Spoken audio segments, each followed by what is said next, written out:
CNN, an Alaska school board that fell under the national spotlight after removing 5 books from high school reading lists has rescinded its vote. The Matanuska-Susitna Borough School District in Palmer voted in April to scratch 5 books off the district's curriculum for high school English elective courses. On Wednesday, 6 members voted in favor of rescinding that vote and taking another look at the proposed curriculum and books. The books the board had voted against were F. Scott Fitzgerald's The Great Gatsby, Ralph Ellison's Invisible Man, Joseph Heller's Catch-22, Tim O'Brien's The Things They Carried, and Maya Angelou's I Know Why the Caged Bird Sings. The books were deemed controversial because of concepts including sexual references, rape, racial slurs, scenes of violence and profanity, according to the district's Office of Instruction. Angelou's book, the office said, includes sexually explicit material such as the sexual abuse the author suffered as a child, as well as anti-white messaging. Community outrage. The board's April vote drew backlash from hundreds of community members and residents across the U.S. as well as organizations like the American Civil Liberties Union. A famous band even chimed in to say it'd send the removed books for free to any student in the district who wanted them.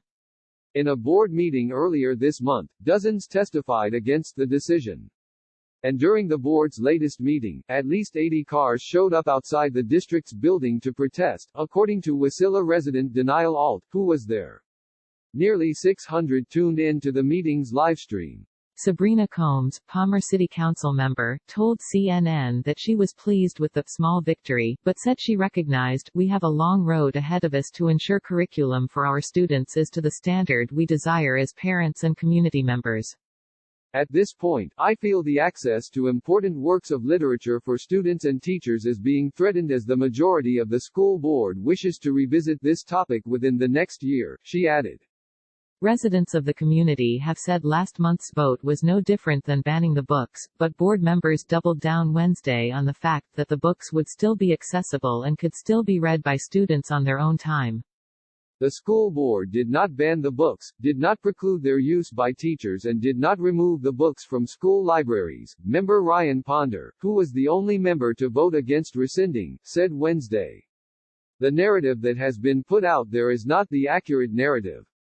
A heated exchange. Member Jim Hart, who voted in favor of rescinding, read an excerpt from Angelou's book during the meeting in which the author describes sexual abuse.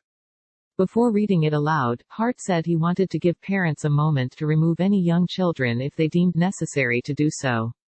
"When you talk about sexual content," he said, "it really does come down to propriety, so I wanted to read that for the record so people can know what we're talking about."